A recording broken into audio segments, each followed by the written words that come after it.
The race towards next year's general election could be said to be truly on with the signing into law yesterday by President Buhari of the Electoral Act Amendment Bill.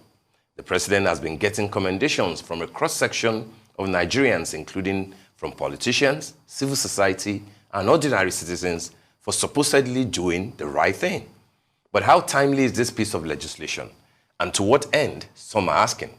Again, how can this new law further cause of justice and equity in the polity, especially regarding the call for every Nigerian to have equal access to the office of the president? Well, joining us now to dwell a bit on this is Osita Chidoka, a member of the People's Democratic Party and the former Minister of Aviation and one-time Corps Marshal of the Federal Road Safety Corps. You're welcome, Mr. Chidoka. Good morning. Morning. Good morning. Thank you. Good morning. Good to have you on the program. All right. Thank you very much. You're welcome. Let's start with the good news. What happened yesterday, the president eventually has finally signed into law the Electoral Act Amendment Bill, which of course means that by August this year, we will have all the candidates after the primaries, and then in about a week or two from then, campaigns can start going by the clauses, going by the amendments in the Electoral Act. How excited are you about this development? Is it good news for you as a PDP member and for your party? And how will you assess in general the act itself, which is now a law? Okay, let me start by saying that I received that news with mixed feelings. I do not have any excitement at the fact that the president did what the Constitution required of him, to assent to laws passed by the National Assembly. I am totally disappointed that after 7 years in office, the president is signing an electoral law for somebody who has always castigated the Nigerian electoral system. In 2003, he said he was cheated. In 2007, he said he was cheated. In 2011, he said he was cheated. And he went all the way to the Supreme Court to prove this cheating. And 7 years into his government, he is grudgingly signing an Electoral Act amendment. That for me is, I do not know whether we can get an opportunity of anybody who have suffered electoral injustice coming to power and refusing to reform the electoral system. President Yar'Adua came to power in 2007, and he himself, in his inaugural speech, acknowledged that the election that brought him to power was faulty. So the first thing he did was to set up the Justice Uwais Commission to look into the electoral system. And now, years after, we're just still talking about signing the Electoral Act. So I'm not one of those who are excited. I feel that this is tokenism at its best. The good part is that we have an electoral law amendment that has taken into place all the innovations that have happened in INEC has been now put inside the law. But there is a very serious issue for me about the process where we are now with the Electoral Act.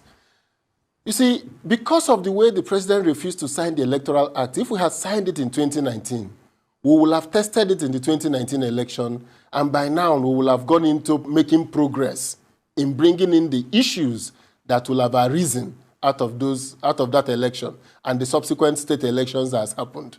But now we are stuck with going into a major 2023 election, an election that is very critical for Nigeria without having tested this system in off-season elections, which this will have afforded us. Let me give you one instance that I think is critical. INEC has brought out the bimodal voter accreditation system, the BVAS. Now, I searched online, and INEC said that they developed this BVAS internally with their own technology engineers. And this technology failed us in Anambra. There were large complaints. It was partly successful. I praise INEC for the innovation.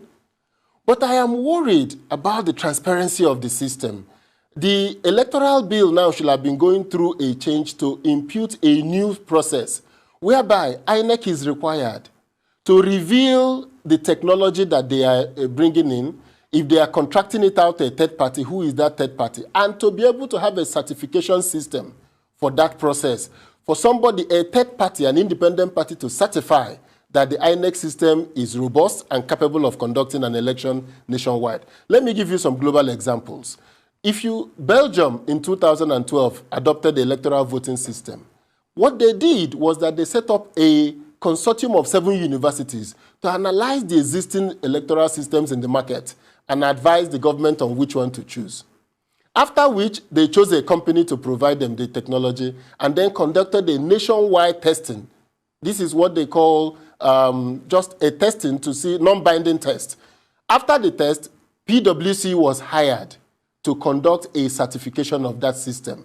And PwC issued an opinion that they believe that the technology and the software in it are capable of discharging the responsibility for the election. Now, INEC has used the BVAS in Anambra with mixed results. And he came to the FCT and used the thing with mixed results again. The question now is, are we going to go to 2023 election without knowing what constitutes this system, without the Nigerian Standards Organization setting up a standard on what should be an electronic platform for voting and what should be the requirements? An example I will give locally is that when I was in Federal Road Safety Commission, we came up with what we call standards for school buses. The first thing we did was to go to the Nigerian Standard Organization and came up, the SON, and came up with a standard which was accepted by all stakeholders. And that standard was documented upon which school buses can be standardized. So I do not see why INEC, in an election, in an issue that has grave potentials to damage the country, in an issue that can cause serious trouble in the country, will go ahead and institute a system that has not been certified by a third party, that there are no standards. So I'm calling on the National Assembly to quickly pass a law setting out the standards for certification of electoral systems, because that will make it possible that while we are talking about imbibing technology, we know that the technology we have imbibed is capable of discharging these functions. Because if at the end of the election in 2023, there are accusations and counter-accusations of the system not working in certain parts of the country, I can assure you that will potentially damage the impact of this law that we have signed into place. In 2015, we know that there were millions of voters who voted across the country without going through the verification process of INEC of 2015. So that is what INEC is trying to cure. And INEC has made tremendous progress, and I applaud them for the progress they've made in technology. But I'm saying we cannot entrust them to be their own examiner, to mark their own paper. A third party. The country must involve one of the top 4 consulting firms in the world to go and certify this system.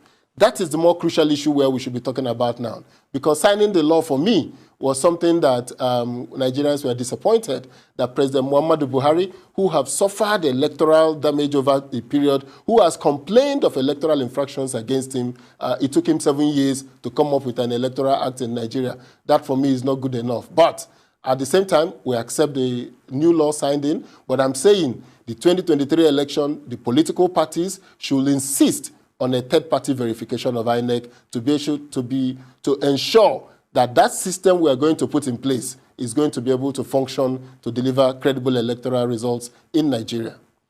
All right, just a quick follow-up, Mr. Chidoka. I'm wondering, I mean, first, you're not so excited, as you have said, about what the president has done. But then he has done it, as people have acknowledged, in 7 years. Don't forget that he came at a time after your party, the PDP, had spent 16 years. Will it be because there were no... PDP was in power, unbroken for 16 years, that the party didn't think of a law like this, for example? The APC that thought of it has done it. You're talking about an amendment. You're talking about an amendment of a law. Those amendments. President Jonathan signed the amendment. President Jonathan signed the amendment. Did all the innovations that introduced the voter accreditation system that was existing before this one. What happened was that because he wasn't specifically mentioned, the Supreme Court in a judgment said that he was unknown to the law. That's why this amendment is now being made to domesticate what the PDP instituted. It is what the PDP instituted that made us lose the 2015 election. If not for the electoral system that was in place, the card reader, there was no way PDP could have lost the 2015 election.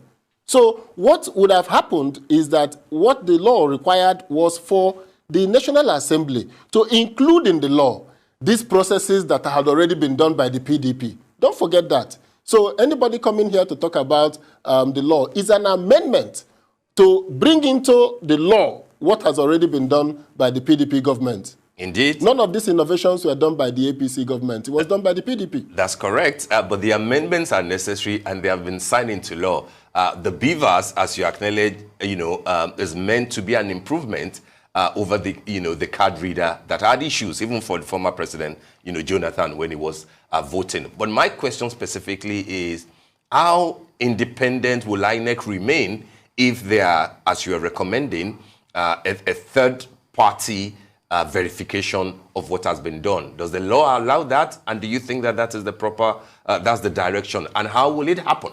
Are you putting that responsibility directly at the doorstep of the National Assembly, or in what specific way do you think that that will happen?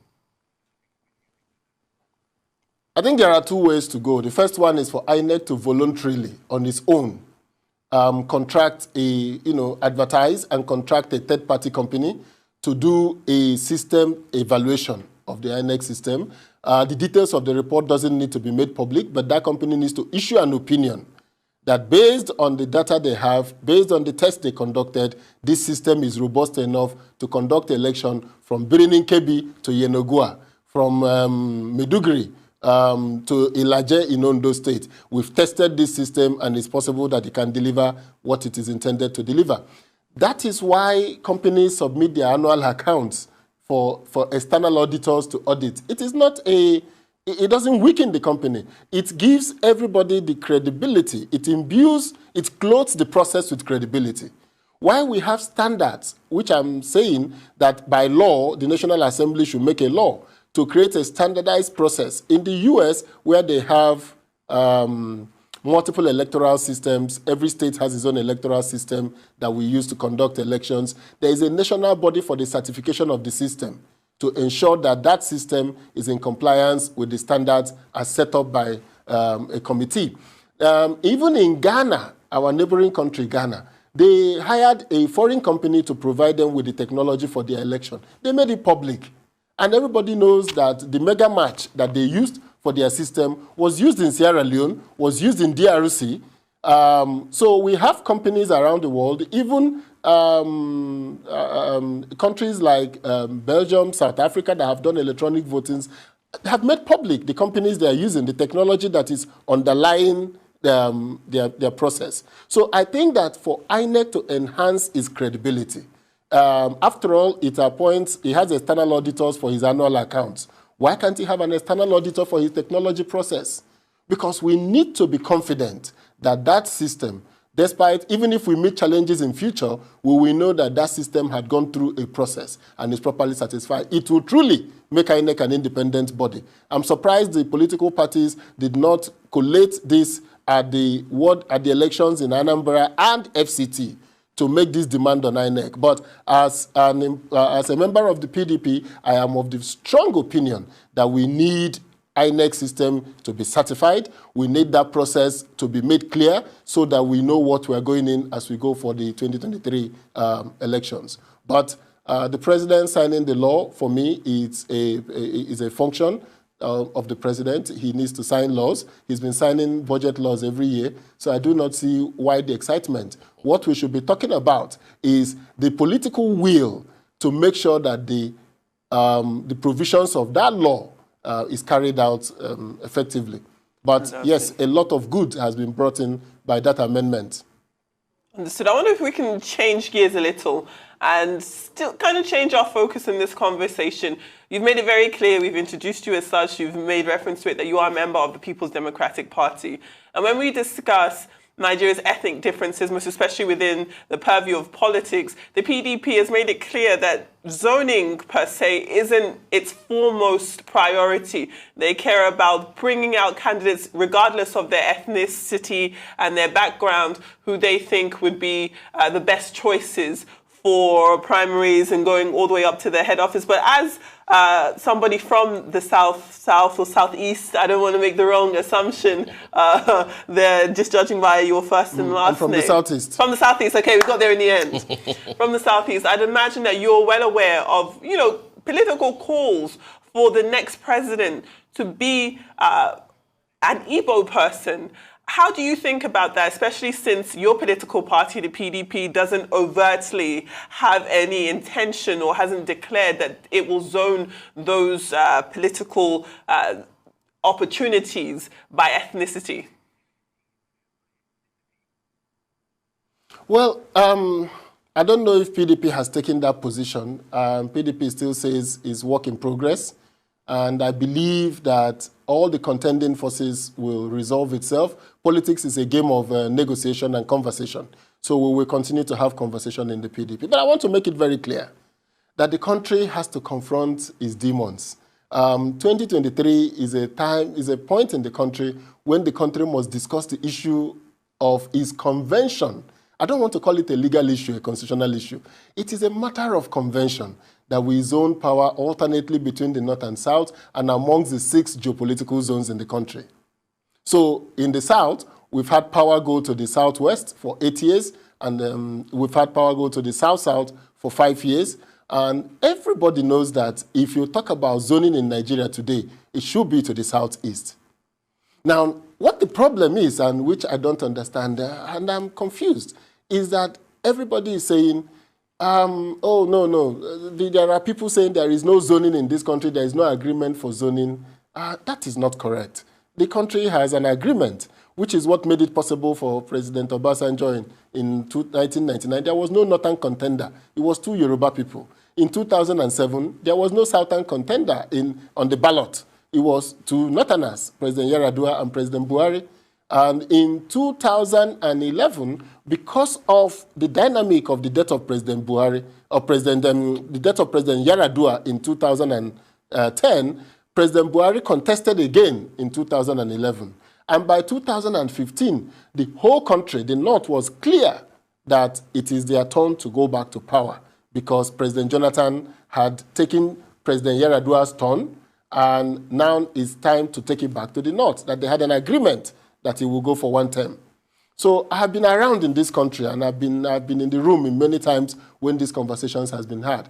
If anybody wants to be honest, if we want to build a nation, if we want to build that nation where no man is oppressed, that country where though tribes and tongues differ and we stand in brotherhood, this is the time for the country to collectively, again, zone the presidency to the Southeast. The country will be left with the 2 political parties choosing the Igbo people of their choice in APC and PDP, and let the country make their choice. The country will be better off for it because the country will be establishing, again, like they did in the Southwest, the type of Nigerian we want from every ethnic group.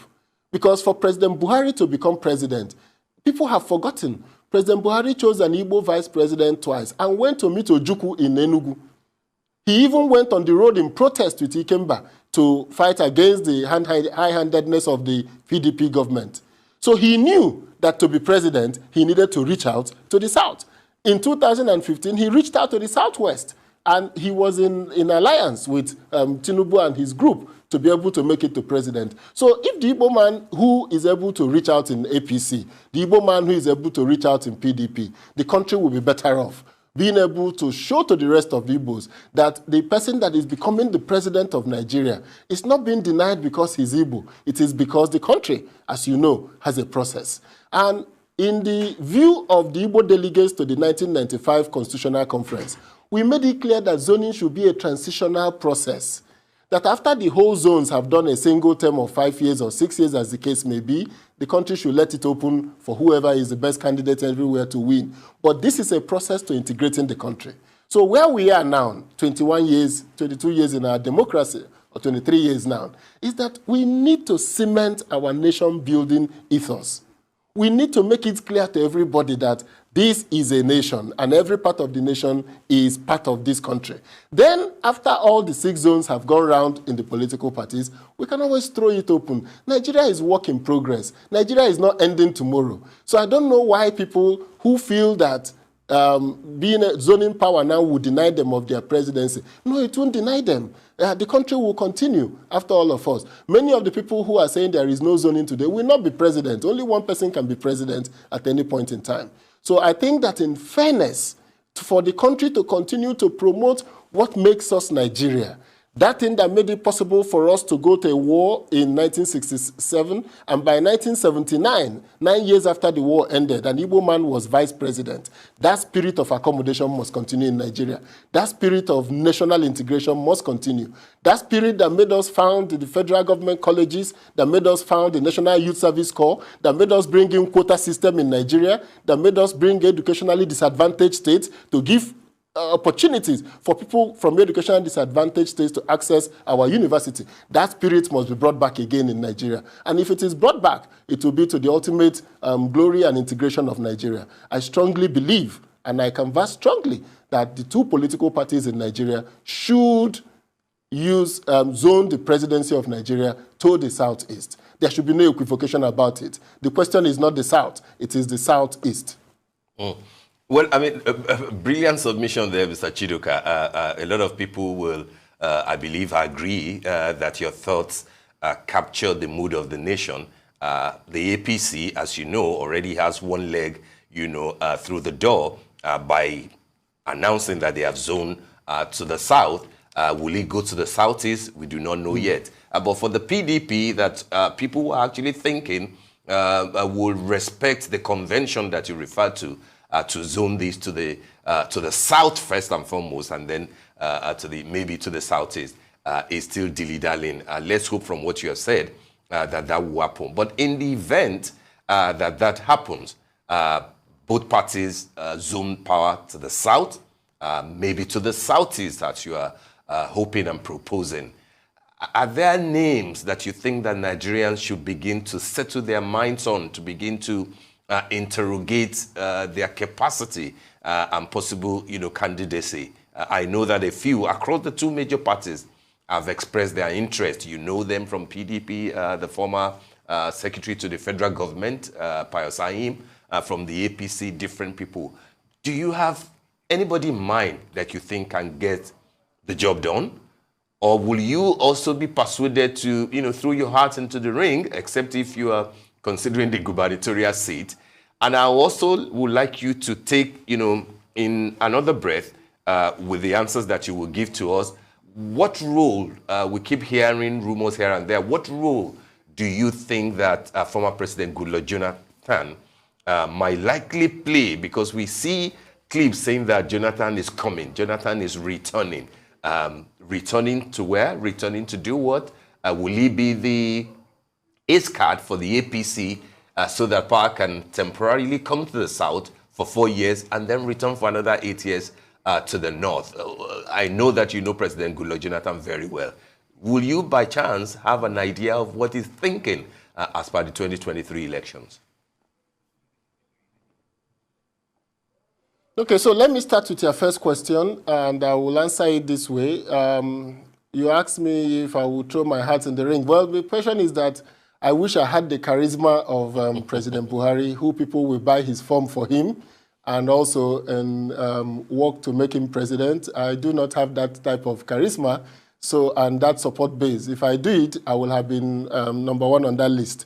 But on a serious note, I think that the time has come for Nigerians to make their choice. I don't want to talk about who is. There is no going to be an ideal Igbo presidential candidate. From the perspective of the Igbo, we can't determine who the president of Nigeria will be. It is the rest of the country that will determine, just like we did in 1999. The Yorubas were strongly behind Olufalaye, but the rest of the country voted for President Obasanjo. So what I'm saying is that amongst all the Igbos that have come out to run for president, the country should make their choice. It is not who the Igbos want. And in making that choice, they will be signaling to the Igbos what are the type of qualities they expect an Igbo man to bring to come to the national center? If you notice, the election of President Obasanjo is what has given rise to the Tinubu tendency. The Tinubu tendency were always insular in the southwest and the Afenifere group. But he broke ranks with them after Obasanjo's presidency and decided to come back to the national equation to re-engage the country. And they successfully did that in 2015.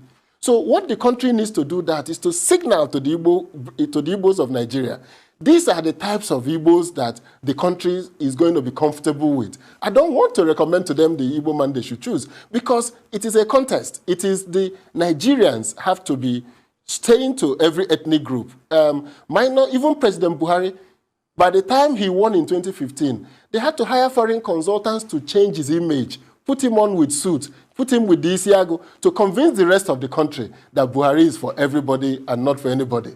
Now, if you know that that is what needs to be done, I am of the view that amongst the Igbos today, there's a lot of soul searching about who we are, our role in Nigeria, and how we can thrive in Nigeria. But I think there is also a pull that is necessary for Nigeria to indicate to the Igbos, this is our expectation of Nigeria. This is the type of Igbo people we want to deal with in Nigeria. That will go a long way in strengthening the arm of the Igbos who want to engage in Nigeria. And our soul searching is not without its origin and its history.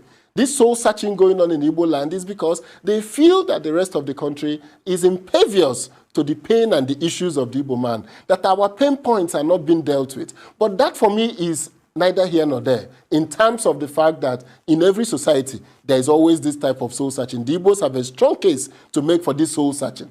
But the rest of the country can also indicate how they want to go ahead to show that the Igbos are part and parcel of Nigeria. President Jonathan did that when he was in office by getting the Enugu airport to become an international airport, something that was just something that you could do by a sleight of hand. But it took all of the presidents, almost 40 years after the Civil War, to accept Enugu as an international airport.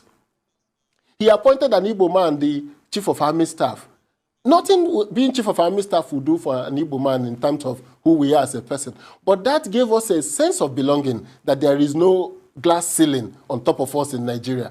So doing this in 2019, in 2023, let the country signal to us that we are part of this Nigeria, and these are the type of Igbo people they want to see engaging with the rest of the country. So I will not go into the names because the people who are contesting are very qualified. The people who have indicated interest are people that Nigerians will be proud to have as president anytime, any day.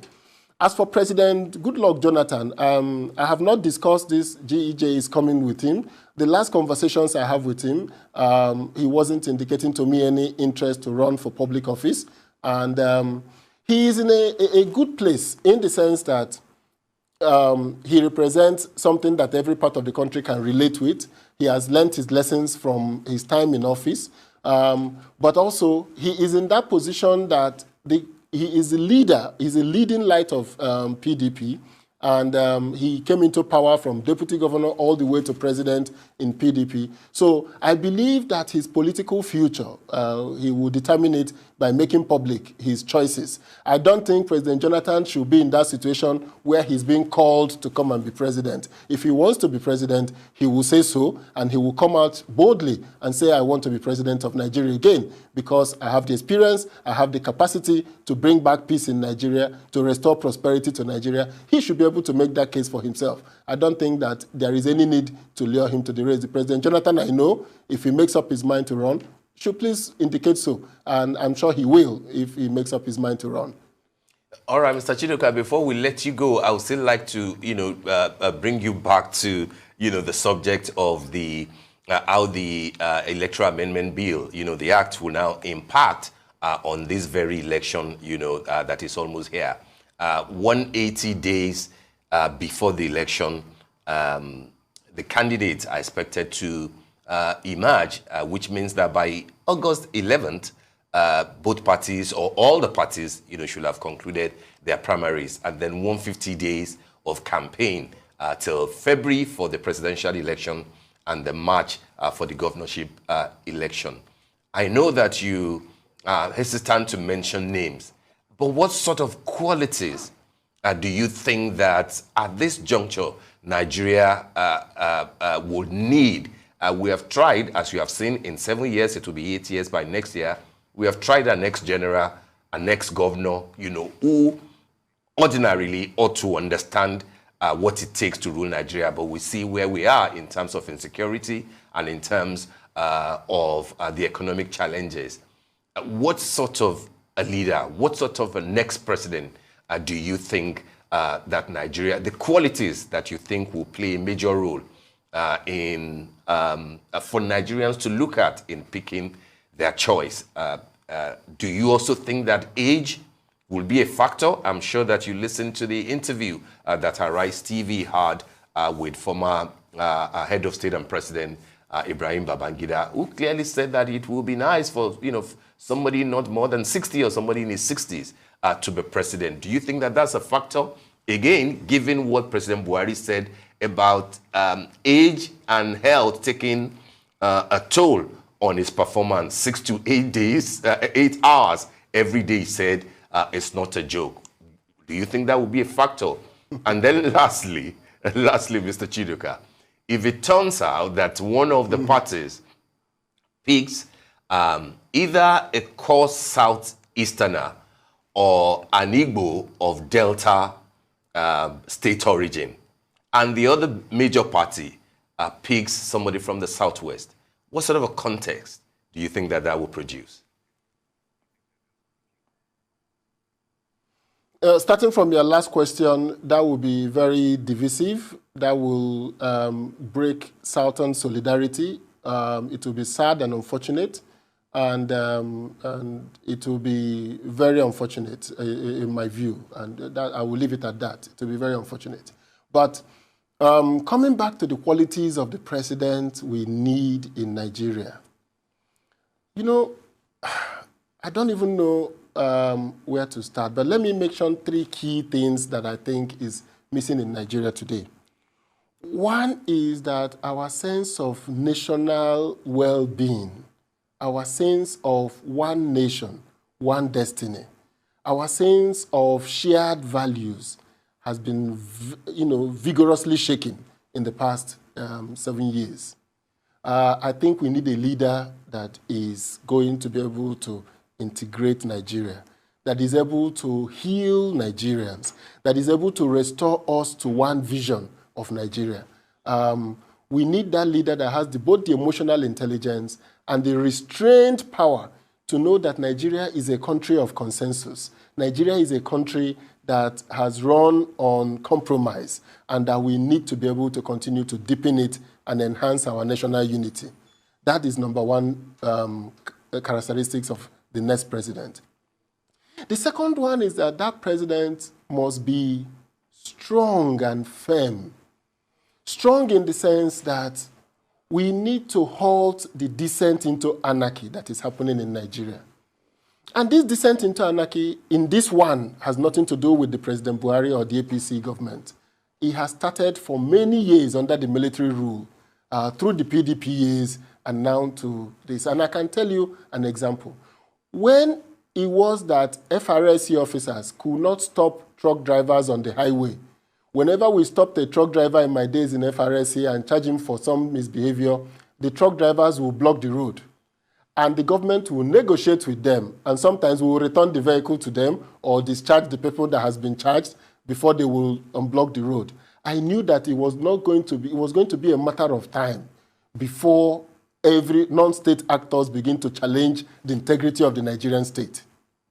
I knew it was a matter of time, because that descent into anarchy, that ability of non-state actors, of individuals to take over state institutions and begin to use it as private armies, of Nigerian political elite and business elite using Nigerian police as their personal guards, or using the courts as the place for them to get justice against people they are bigger than. I knew it was a matter of time before there would be a revolt.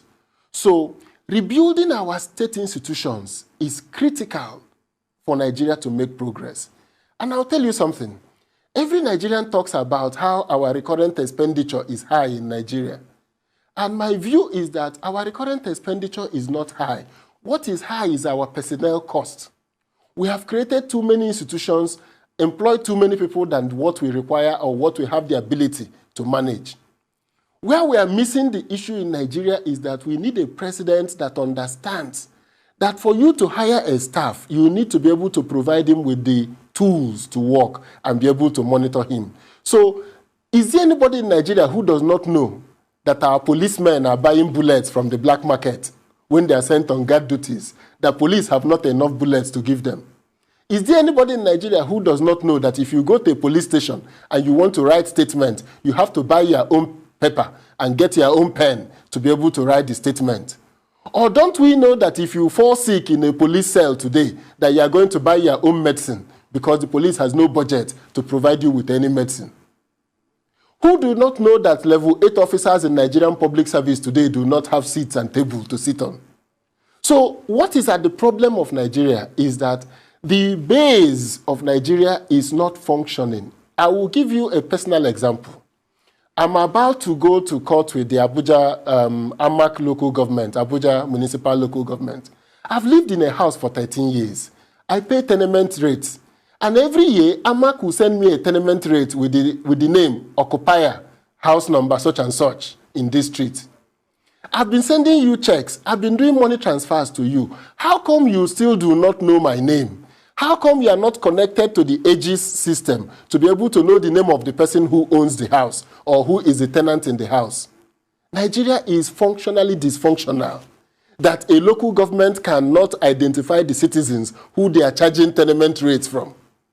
But beyond the fact that they do not know my name, the AMAC has never felt it that they need to give me an account of how these tenement rates have been used. Has it been used to improve the schools in my neighborhood? Has it been used to deal with waste? I live in an estate where we pay almost ₦1 million in service charges to take care of our estate. So Nigeria is not functioning at the base level. We need to go back to rebuilding Nigeria from the base. Anybody without a strong understanding of Nigerian public sector, of what it means for a state to function, of what it means to a state to cohere, all this talk about economy, of GDP, the talk about interventions are going to fail to naught if we cannot, at the base level, force the local government and the state to identify the citizens with things like the NIN that we have implemented, to link our people together, to begin to create responsibility for state actors across all levels. Every other thing we are putting on top will fail. So Nigeria at the base is dysfunctional, and we need to repair that functionality. So we need a president with deep understanding of the public sector, who is going to combine the strength and the vision of a knowledgeable person with the passion of making Nigeria a united country, with the passion of building that Nigeria where every Nigeria feels a sense of belonging in the Nigerian project. Today in Nigeria, everybody talks about Fulanization. Everybody talks about the Fulani in negative terms. That is because we do not have a president who will make us understand that even the Fulani headsmen are under an existential threat. I just read a paper in the US who is pointing out that the Fulanis are under existential threat. Their way of life is under extinction. And they have not made any transition to build them to the modernity that society has moved on to. So that inability to function at the base level of our society, that inability to repair that system that the colonial government had, where you go and you will see the surveys of localities, the cities that they planned, the number of people living in the city, the taxes that they collect, and how they collect those taxes, and how they run that government. If we do not go back to those basics, if we do not go back to a police that is capable of arresting somebody without you paying them to go and effect that arrest, this country will not function well. Our future is in doubt. So our president needs to be deeply knowledgeable. It is not going to be fancy talk this time. It is not going to be about sitting in Abuja and dispensing the oil money. The oil money is not enough anymore to run Nigeria. The oil money is not enough anymore to unlock the potentials of Nigeria. I believe that the president we need today has to be a unifier, has to be an administrator, and has to be a firm person on issue of law and order, of restraining elite rapaciousness and bringing back order to the Nigerian state. If Mr. we have those virtues, Nigeria will make progress. Agreed. Thank you. Agreed. Thank you so very much for those brilliant words. And I think that congratulations will also be in order. I believe that you qualified as a lawyer recently, isn't it, Mr. Chidoka? It's good when, yes, I did. When public officers go back to school, you know, to hone their skills and get more laurels and qualifications. Congratulations. Congratulations. Thank you very much for joining us.